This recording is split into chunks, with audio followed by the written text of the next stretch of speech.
Everyone, good morning. काफ़ी candidates को RO के एग्ज़ाम और यूपीपीसी 2025 के एग्ज़ाम को लेकर के बहुत डिमोटिवेशन हो रहा है अंदर से। पढ़ने का भी मन नहीं कर रहा है। जो लोग पढ़ भी रहे हैं उनको कहीं न कहीं एक सेल्फ डाउट आ रहा है। कहीं न कहीं ये लग रहा है कि इतना सब कुछ पढ़ तो रहे हैं बट पता नहीं हो पाएगा, नहीं हो पाएगा। आरओ में तो वैकेंसीज़ भी अच्छी हैं। यूपीपीसी 2024 का पेपर देखने के बाद जो पेपर जिन्होंने दिया था वो भी और जिन्होंने नहीं दिया बट उन्होंने जब पेपर को एनालाइज़ किया तो ये पाया कि अब पेपर का लेवल चेंज हो रहा है। चीज़ें टफ होती जा रही हैं, कैसे हो पाएगा? और जो चीज़ें पढ़ते हैं वो भूल जाते हैं। तो कहीं न कहीं अंदर से एक नेगेटिविटी आ रही है, सेल्फ डाउट आ रहा है और चीज़ें और ज़्यादा खराब होती चली जा रही हैं, तो उसका क्या ऑप्शन है, कैसे चीज़ों को ठीक किया जाए? देखिए, आपको एक चीज़ समझनी पड़ेगी, चाहे आरओ की प्रिपरेशन हो, चाहे यूपीपीसी 2025 के लिए आप प्रिपेयर करने वाले हो या आपने प्रिपेयर करना शुरू कर दिया हो। कुछ चीज़ें बेसिक हैं, कुछ चीज़ें आपका फंडामेंटल स्ट्रॉन्ग करती हैं, आपको फंडामेंटली स्ट्रॉन्ग बनाती हैं, आपका बेस बनाती हैं। अगर आपने उन चीज़ों को किया हुआ है, तो कितना भी आपकी लाइफ में प्रिपरेशन को लेकर के नेगेटिविटी आ जाए, कितना भी आप ऑफ ट्रैक हो जाओ, 2, 4, 10 दिन पढ़ाई आपकी रुक जाए, बट आप कहीं न कहीं दोबारा से बाउंस बैक कर पाते हो, दोबारा से चीज़ों को शुरू कर पाते हो और अपने टारगेट्स को या अपनी चीज़ों को कर पाते हो। लेकिन वो आपका बेस स्ट्रॉन्ग होना बहुत ज़रूरी है। अगर आपने उसको स्ट्रॉन्ग नहीं किया हुआ है, आप 4 दिन भी पढ़ाई नहीं करोगे ना, आप उसके बाद में इतना नेगेटिव हो जाओगे अंदर से, आपको इतना ज़्यादा सेल्फ डाउट आएगा कि आप चीज़ें कर ही नहीं पाओगे। बहुत बेसिक से बेसिक चीज़ें भी आपसे नहीं हो पाएँगी। तो वो बेसिक चीज़ें कौन-सी हैं, उनको आपको समझना है। वो चीज़ें जब आप करते हो, तो आपका step by step base strong होता चला जाता है। अगर आप वो सारी चीज़ें एक साथ करोगे, आप एक दिन में 10 चीज़ें करोगे, तो आप कहीं न कहीं एक भी चीज़ में प्रो नहीं बन पाओगे, आप एक भी चीज़ को बेटर तरह से नहीं कर पाओगे। आप हर चीज़ थोड़ी-थोड़ी कर रहे होगे and that won't give you confidence. जब आप स्टेप बाय स्टेप चीज़ें करते हो, तो धीरे-धीरे, धीरे-धीरे आपकी जो मेमोरी है, आपका जो दिमाग है, आपकी जो प्रिपरेशन में ताकत है, वो बढ़ती जाती है। तो चीज़ें स्टेप बाय स्टेप होती हैं। बच्चे क्या करते हैं, जो कैंडिडेट्स हैं, वो क्या गलती करते हैं, वो एक साथ 10 चीज़ें लेकर के बैठ जाते हैं। उससे कहीं न कहीं वो एक भी चीज़ में स्ट्रॉन्ग नहीं हो पाते हैं और वो ये गलती रिपीट करते रहते हैं। उनको लगता तो है वो ऐसा कर रहे हैं, बट चीज़ें उनकी कम रह जाती हैं। तो करना क्या है? देखो, पीवाईक्यू यानी कि जो प्रीवियस ईयर क्वेश्चन पेपर हैं, ठीक है? अब जैसे अगर आपको आरओ देना है, तो आप सिर्फ आरओ के पीवाईक्यू सॉल्व नहीं करेंगे, या अगर आपको यूपीपीएससी 2025 देना है, तो सिर्फ आप यूपीपीएससी के पीवाईक्यू सॉल्व नहीं करेंगे। ध्यान रखिएगा, आरओ के भी आप 10-12 साल के पीवाईक्यू सॉल्व करेंगे, प्री और मेंस के, ठीक है? जो भी जीएस का पेपर है और हिंदी का पेपर है। और जो यूपीपीएससी वाले हैं, वो यूपीपीएससी का तो करेंगे कम से कम 15 साल का, 16 साल का। उसके अलावा वो आरओ के भी प्री और मेंस के पेपर सॉल्व करेंगे। इतना कंपल्सरी है, इतना नेसेसरी है। इफ़ यू आस्क मी, तो मैं आपको ये रिकमेंड करता हूँ, कम से कम आप आरओ और यूपीपीएससी के 15-15, 10-10 साल के हर हालत में करो। और इतना करने के बाद में, इफ़ टाइम अलाउज़ यू, आपके पास अगर समय बचता है, तो आप जो बाकी एग्ज़ाम हैं आयोग के, यूपीपीएससी के, उनको भी करिए। इसमें भी सबसे पहले एक अपनी डेडलाइन बनाइए, एक टाइमलाइन बनाइए कि मुझे जो हाल में 2-3 साल में पेपर हुए हैं, उनको करना है। ठीक है? आयोग के जो आरओ यूपीपीएससी के अलग एग्ज़ाम हो रहे हैं, जैसे कि स्टाफ नर्स का पेपर हो रहा है, असिस्टेंट इंजीनियर का एग्ज़ाम हो रहा है, एपीएस का एग्ज़ाम हो रहा है, या और भी एक्स-वाई-ज़ेड कोई भी एग्ज़ाम हो रहा है। तो इधर 2-3 सालों में, 2022 से लेकर के 2025 तक में, अभी तक जो भी एग्ज़ाम हुए हों, उनके पेपर को आप सॉल्व करिए। हर आरओ और यूपीपीएससी के अलावा जो भी पेपर होते हैं, उनमें बहुत ही कम पेपर ऐसे हैं जिसमें 100 या 120 क्वेश्चन जीएस के देखने को आपको मिलेंगे। जैसे बीईओ का है, तो उसमें देखने को मिल जाएँगे। अदरवाइज़ सब में आपको 40, 50, 25 इस टाइप के क्वेश्चंस देखने को मिलते हैं। तो वो इतना कोई बड़ी बात नहीं होती है। एपीओ में आपको देखने को मिल जाएँगे क्वेश्चंस ठीक-ठाक, और पीसीएस जे में देखने को मिल जाएँगे। इनको करने से उस साल या उस पर्टिकुलर टाइम फ्रेम में आयोग किस तरह से पेपर सेट कर रहा है, कौन से टॉपिक्स पर अपनी प्रायोरिटी उसने बना रखी है, ये आपको पता लगता है। ये पूरी प्रिपरेशन का बेस है। जो कैंडिडेट इसको अच्छे से कर ले जाता है, उसको कहीं न कहीं वो अंदर से इतना स्ट्रॉन्ग होता है अपनी प्रिपरेशन में कि उसका कॉन्फिडेंस कभी नहीं लूज़ होता है। वो हमेशा, कितना भी उसकी प्रिपरेशन ऑफ ट्रैक हो जाए, उसको ये रहेगा, भाई मैं कर लूँगा, भाई मैं कर लूँगी, कुछ भी हो जाए, क्योंकि मेरा बेस बहुत स्ट्रॉन्ग है। जब आप पीवाईक्यू करते हो, 15-20 साल का, 25 साल का जब आप पीवाईक्यू कर डालते हो, तो पीवाईक्यू में 3 चीज़ें ध्यान रखनी होती हैं। पहली चीज़, जो क्वेश्चन और आंसर है वो आपको पता होने चाहिए। मैं बात नहीं कर रहा कि एक्सप्लेनेशन आप तैयार कर रहे हो कि नहीं। सिर्फ़ क्वेश्चन, क्वेश्चन का आंसर, ये आपको पता होना चाहिए, क्योंकि क्वेश्चन डायरेक्ट डायरेक्ट रिपीट हो जाते हैं, कॉपी पेस्ट हो जाते हैं, ठीक है? पहली चीज़ तो ये हो गई।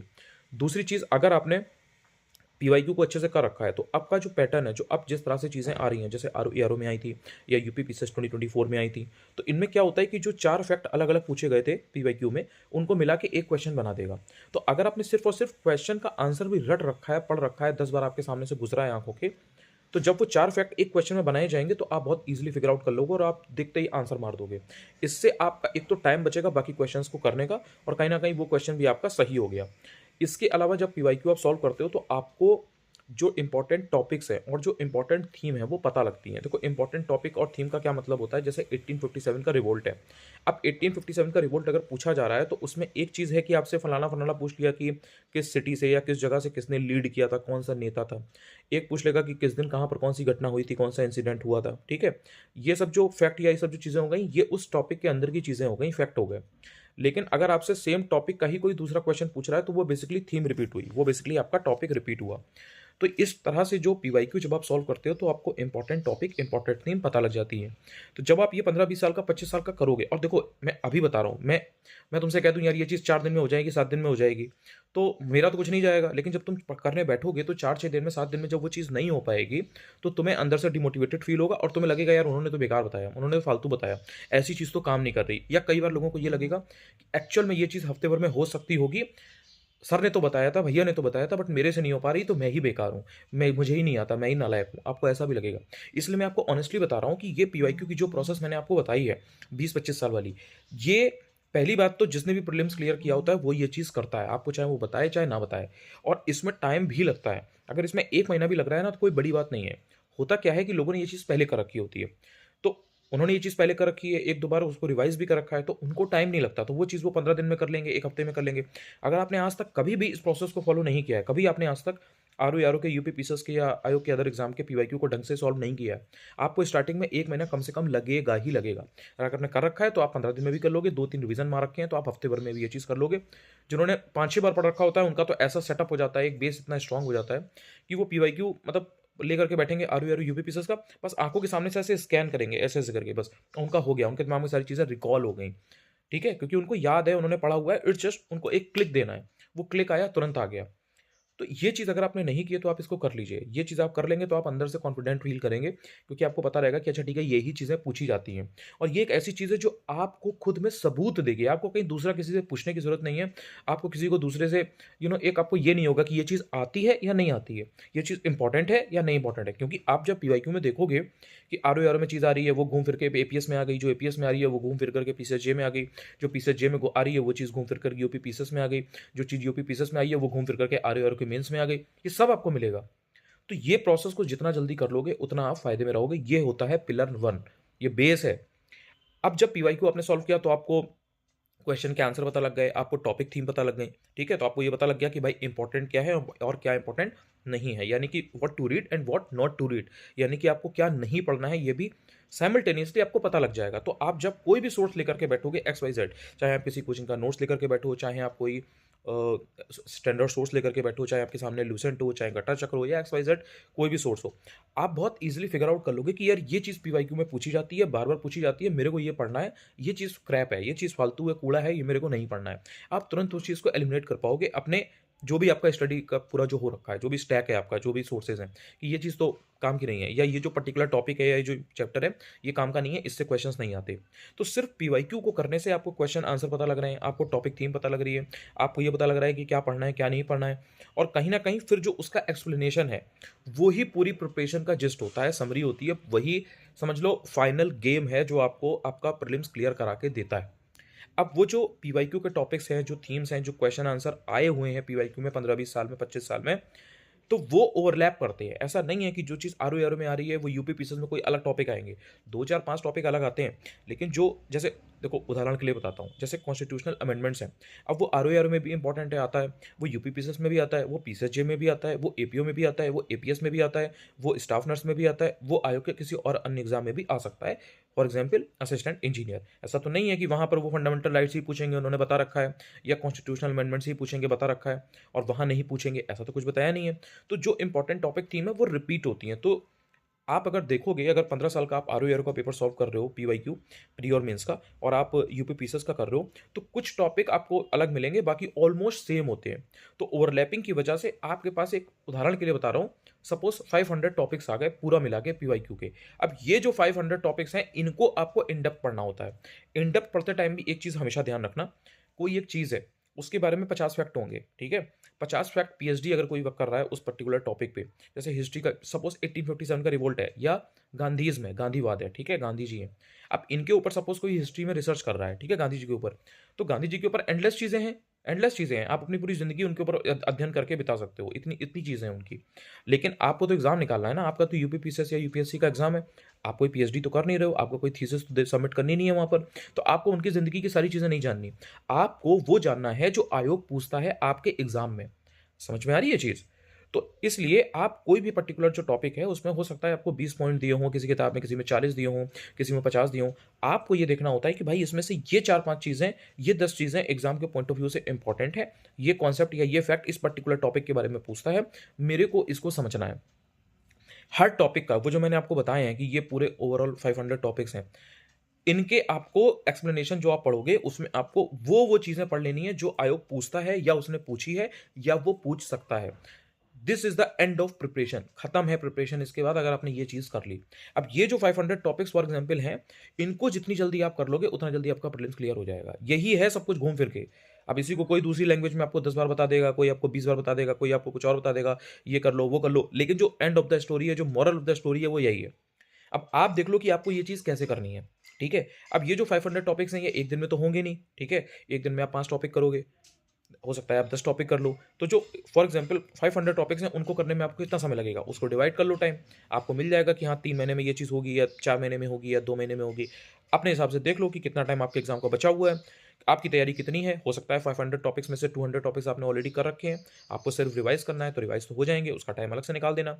अब जो 500 टॉपिक्स में से 200 टॉपिक्स आपने निकाल दिए, जो आपने पढ़ रखे हैं, उसके अलावा जो टॉपिक्स बचे, फॉर एग्जाम्पल 300 टॉपिक्स, उनको डिवाइड कर लो कि रोज अगर मैं 10 टॉपिक करूंगा तो कितने दिन में मैं इन सारे टॉपिक्स को कंप्लीट कर लूंगी। 300 टॉपिक्स मेरे कितने दिन में हो जाएंगे।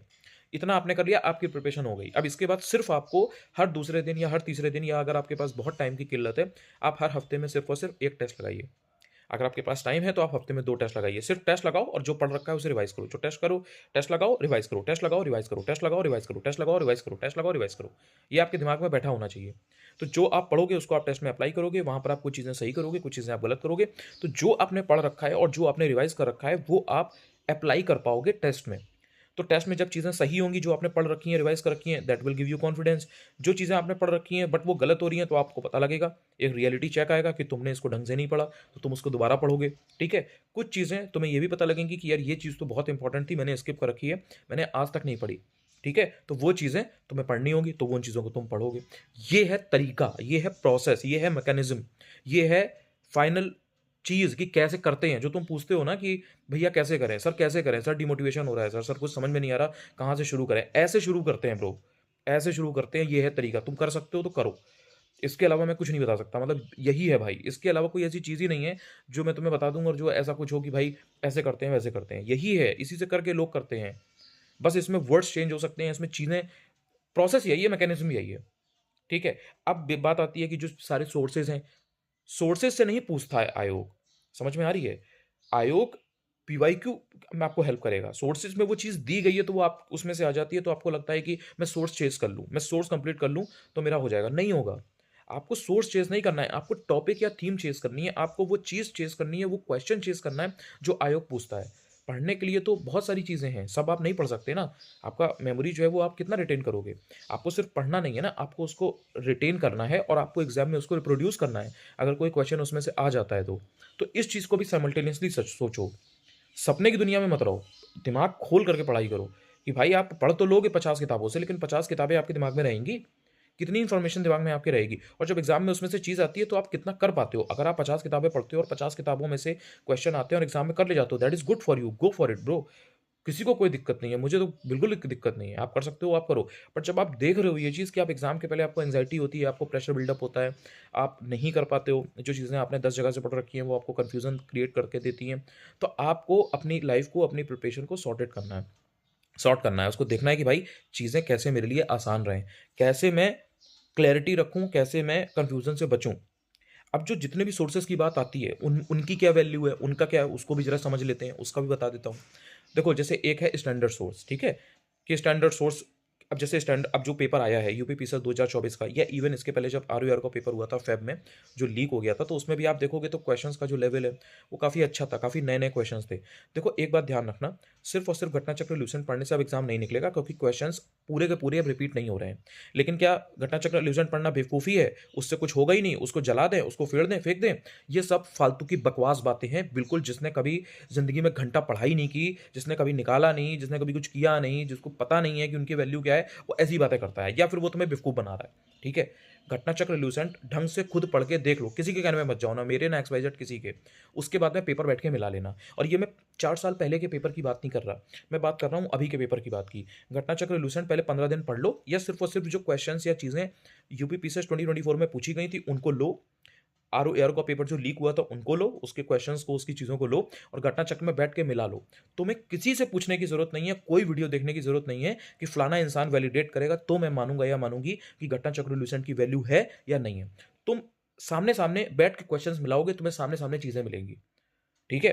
175 से 170 रुपए की ल्यूसेंट की किताब आती है, घटना चक्र की हर सब्जेक्ट की किताबें 200, 250 ऐसे ही आती हैं। ठीक है? कोई बहुत बड़ी बात नहीं है, सबके पास किताबें हैं आजकल, इतना आराम से इंसान अफ़ोर्ड करता है। इंसान अगर 5-6 हज़ार का बैच ले सकता है, 2,000 रुपए की किताबें, 10 किताबें आराम से इंसान ले सकता है, तो it's not a big deal. ठीक है?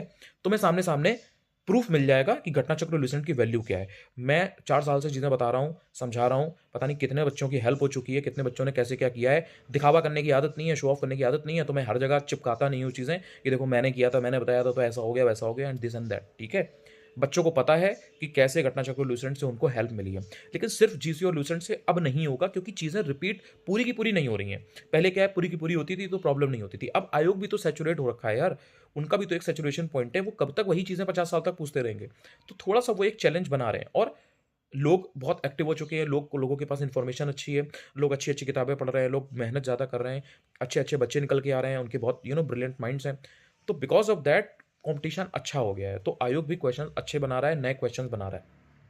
तो इसलिए स्टैंडर्ड सोर्स को पढ़ना ज़रूरी हो जाता है। बट अब ये भी तरीका नहीं होता कि आप स्टैंडर्ड सोर्स लेकर के बैठ गए, 1000 पन्ने की किताब है, आपने पहले पेज से शुरू किया, आपने पन्ने गिन लिए कि भाई 1000 पेज हैं, हम रोज़ 10 पन्ने पढ़ेंगे, हम इतने दिन में कंप्लीट कर लेंगे। अरे भाई, एक किताब थोड़ी ना पढ़नी है, आपको 20 किताबें पढ़नी है, आपको 10 किताबें पढ़नी है, या चलो ठीक है आपको किताबें 6 पढ़नी है, या 7 सब्जेक्ट है तो 7 किताबें पढ़नी है, सब में 500-500 या 600 पेजेज़ हैं।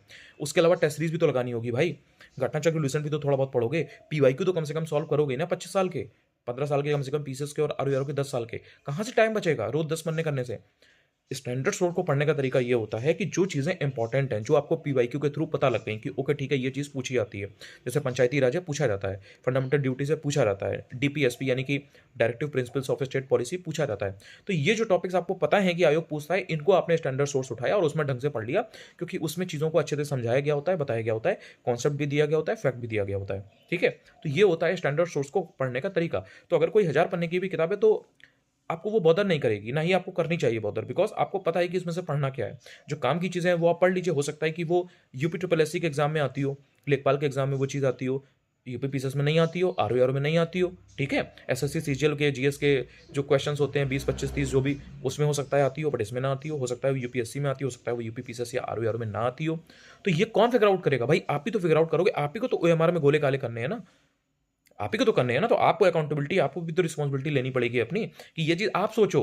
मैं आपको बता सकता हूँ, कोई एक्स वाई चीज़ आपको बता सकता है, लेकिन गोले तो आप ही करोगे ना, आपकी जगह कोई दूसरा गोले थोड़ी ना जाके काले करेगा वहाँ। तो ये चीज़ आप ही को सोचनी है कि भाई मेरे को इस तरह से इस चीज़ को पढ़ना है, ठीक है? और आप अपना दिमाग खोल करके पढ़ो। कोई अगर चीज़ सुन रहे हो, देख रहे हो तो उसको अप्लाई करो। मैं कभी कोई चीज़ ऐसी कहता हूँ कि बस ये करो और उसको कॉपी पेस्ट मार दो, कभी नहीं कहता ना, हमेशा कहता हूँ उसको अप्लाई करो, एग्ज़ीक्यूट करो। और तुम्हें अगर उसमें प्रॉब्लम हो, डाउट हो, तुम्हें समझ में ना आए तो तुम मुझसे क्वेश्चन करो, मैं तुम्हें एक बार नहीं 50 बार बताऊँगा। क्योंकि मैं तुम्हें जो चीज़ बता रहा हूँ वो काम करती है, तो मैं तो मेरा धर्म बनता है, मेरी रिस्पॉन्सिबिलिटी बनती है कि मैं तुम्हें एक बार नहीं 50 बार समझाऊँ। और जब तुम इस चीज़ को करोगे ही नहीं तो तुम 10 जगह भटकोगे। मैंने तुमको बताया, तुमने यहाँ से सुना, यहाँ से निकाल दिया, फिर तुम 10 जगह सुन रहे हो, 20 जगह सुन रहे हो, करा तुमने एक जगह भी नहीं। तो तुमने ना मेरी बात पे भरोसा किया, ना तुमने उन 10 जगह पर भरोसा किया, तो तुम कहीं नहीं पहुँचोगे। बट अगर तुमने सपोज़ मेरी बात फॉलो की, तुमने सुना और उसको अप्लाई किया, तो तुमको कुछ सही गलत पता लगेगा, ठीक है? तुमने 10 जगह की सपोज़ अगर बात सुनी, अगर उसको भी तुमने अप्लाई करके देखा, मेरी बात नहीं बनी, मुझे कोई दिक्कत नहीं, मुझे फ़र्क नहीं पड़ता। तुमने 10 जगह कोई अगर वीडियो देखा, कोई बात सुनी, उसको अप्लाई करो, उसको एग्ज़ीक्यूट करो, तो तुम्हें पता लगेगा ये चीज़ काम कर रही है या नहीं कर रही है। आधे लोग सुन तो 50 जगह से रहे हैं, वो अपना बहुत टाइम वेस्ट करते हैं।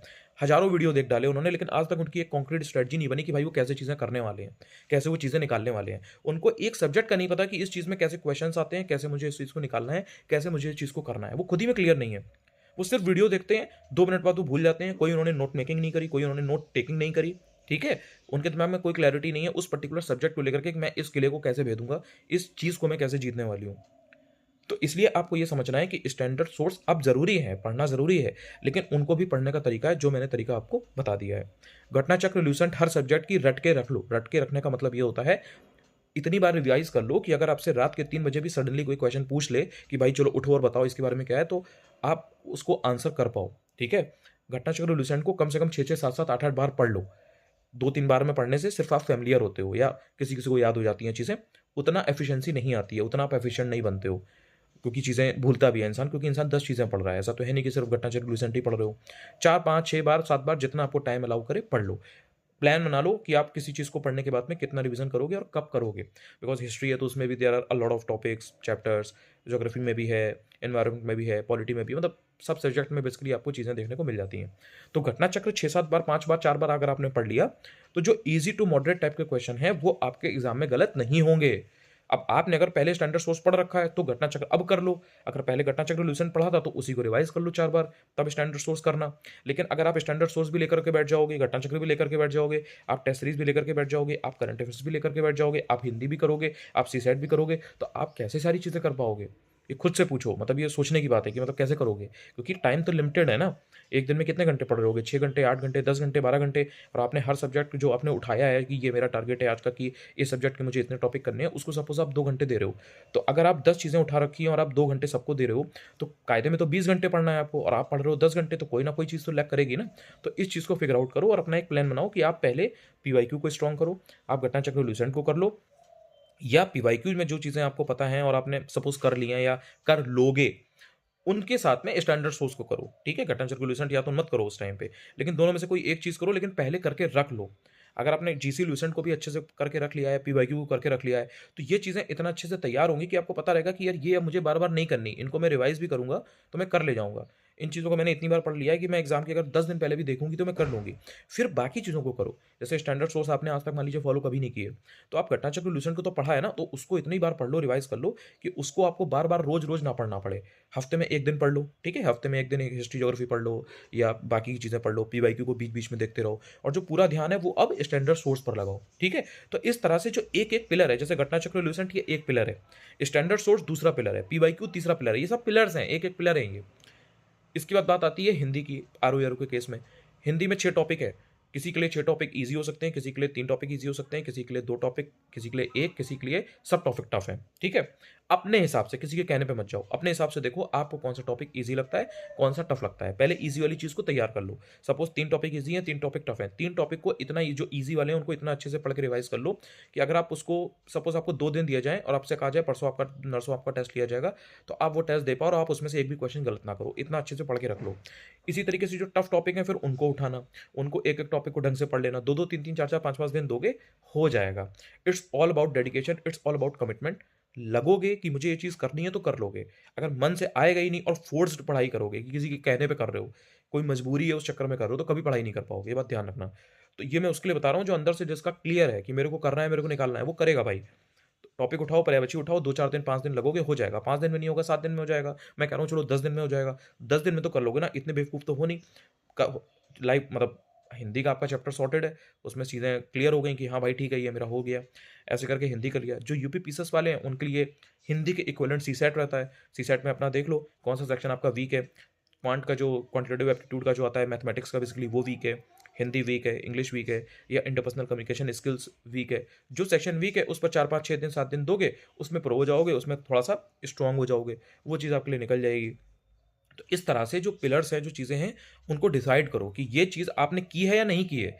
PYQ, GC Lucent, standard source, Hindi, CSAT, इतनी सारी चीज़ें जैसे आपने कर ली, और करने के बाद जो चीज़ अच्छे से कर रखी है उसे रिवाइज़ करते रहना, और जो टफ चीज़ है जिस पर लगे हुए हो उस पर अपना पूरा ध्यान देना। अब अपने हिसाब से देख लो कि आपकी स्ट्रेंथ वीकनेस क्या है और आप कितना चीज़ें कर चुके हो या कितना चीज़ें किस तरह से करोगे। सारी चीज़ें एक साथ लेके मत बैठना, ठीक है? अब ये सपोज़ किसी ने ये चीज़ कर रखी है, या पीवाईक्यू कर लिया, जीसी ल्यूसेंट कर लिया, स्टैंडर्ड सोर्स आप कर रहे हो, ठीक है? कोई भी 2 सब्जेक्ट पकड़ लो, 2-2 घंटे दोनों को दो, 2 घंटे में बाकी जितनी भी चीज़ें हैं उनको रिवाइज़ करो, लाइक पीवाईक्यू, जीसी ल्यूसेंट। तो ये आपका बढ़िया चलता रहेगा, ये एक 6 घंटे का प्लान है। अब अगर बात की जाए कि टेस्ट सीरीज़ का क्या सीन है? टेस्ट सीरीज़ आपने सपोज़ पढ़ाई बिल्कुल नहीं की, आप टेस्ट सीरीज़ चाहे 1 खरीद लो, चाहे 4 खरीद लो, चाहे आप ₹100 की खरीद लो, चाहे आप ₹1000 की खरीद लो, वो बेकार है बिल्कुल, कूड़ा है, कोई फ़ायदा नहीं है। टेस्ट सीरीज़ भी तब फ़ायदा करती है जब आपने कुछ पढ़ रखा है। आपने अगर पढ़ ही नहीं रखा तो टेस्ट सीरीज़ का क्या करोगे? क्या करोगे बताओ? आप रोज़ टेस्ट लिख दो, क्या हो जाएगा उससे? जब आपको नॉलेज ही नहीं है, आप उसमें जो एक्सप्लेनेशन दिया है उसको पढ़ ही नहीं रहे हो, तो सिर्फ़ क्वेश्चन अटेम्प्ट करने से क्या होगा? उससे सिर्फ़ आप क्वेश्चन को अटेम्प्ट करना सीख जाओगे। पढ़ाई भी तो ज़रूरी है ना, जो नॉलेज आपने सीखी है उसको अप्लाई करना सीखते हो आप। लेकिन नॉलेज ही नहीं है तो अप्लाई क्या करोगे? कुछ नहीं, जो पढ़ा है वहीं के वहीं रहोगे, बेस आपका वहीं का वहीं है तो कुछ आगे बढ़ेगा ही नहीं, प्रोग्रेस तो होगी नहीं। तो जो चीज़ें पढ़ते जाओ, फिर धीरे-धीरे जैसे आपने जीसी लूसेंट कर लिया, आपने पीवाईक्यू कर लिया, अब आप टेस्ट लगा सकते हो या आपने अगर पीवाईक्यू अच्छे से कर लिया और आपने स्टैंडर्ड सोर्स आपने कर लिए हैं ठीक-ठाक 1-2 बार पढ़ लिए हैं, तो आप टेस्ट लगाना शुरू करो, ठीक है? तो उससे आपने जो नॉलेज एक्वायर की है ओवर द पीरियड पढ़ने के बाद, चाहे वो पीवाईक्यू हो, चाहे वो स्टैंडर्ड सोर्स हो, चाहे वो घटना चक्र लूसेंट हो, कहीं से भी पढ़ा है, वो आप टेस्ट में अप्लाई करोगे, आपको कुछ आपकी गलतियाँ पता लगेंगी, उन गलतियों पर आपको काम करना होता है, ठीक है? आपको रियल टाइम पर जो गलतियाँ हो रही हैं, वो पता लगेंगी कि मैंने क्वेश्चन को ढंग से नहीं पढ़ा, मैंने इसमें क्या गलती की थी, इसमें क्वेश्चन का मुझे पता ही नहीं था, ये कॉन्सेप्ट मैंने आज तक कभी सुना ही नहीं है, पढ़ा ही नहीं है, ये फैक्ट तो बहुत रैंडम आ गया, इसमें इतना इन डेप्थ पूछते हैं, इसमें इतना सुपरफिशियली पूछ लेते हैं, ये सब आपको पता लगेगा।